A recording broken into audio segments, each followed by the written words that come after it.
All right, to Scott Martin, what happens right now? I mean, obviously, there's a lot of pressure for something. I think at this point, as you remind me, Scott, just showing some progress or the framework of a potential deal would be enough.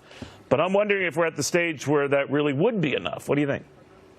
Well, I guess, Neil, considering in the last few weeks it feels like we took a couple massive steps backwards, I guess progress would be welcome. And I think that's really what the markets are telling us, Neil, as you and John Roberts talked about, although it was early in Osaka, he was on point as usual about how the markets didn't take the latest, say, bad news or weird news, let's say, out of D.C., depending on who we're hearing from, Mnuchin or Kudlow or Trump.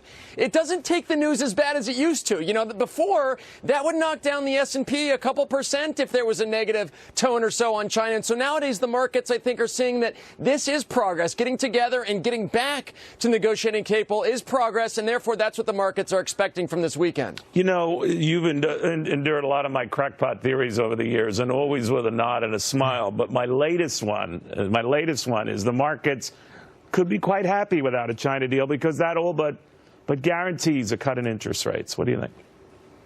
Yeah, in a lot of cases, your crackpot theories are all I have. So I'm totally hanging on them. And here's the other thing, Neil. You know, if you listen to companies, Apple and some of these major tech companies, they've started to hint about life somewhat after China. You know, they've talked about ways to kind of diversify their supply chains, their manufacturings outside of China. Now, the funny part about that was that sounded like a good deal until a couple days ago when President Trump took some shots at Vietnam, too, which was a China substitute. So it just depends on how deep, say, these companies can go in maybe preserving some of their supply chains so that they can still make things cheaper overseas. But there are plans being made that if China does fall apart, if these trade talks don't work out, we do have some recourse here.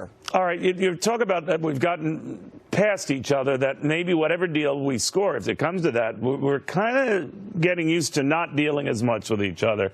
I wonder how that's going to all factor out.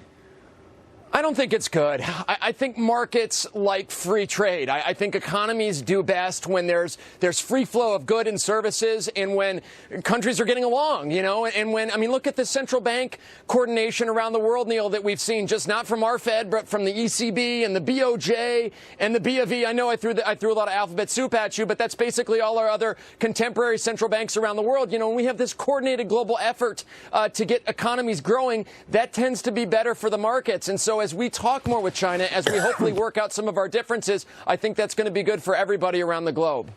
Well put, and a very polite way to just poo-poo my market theories here. I love them. Come on. Always good seeing you, my friend. Scott Martin on all of that.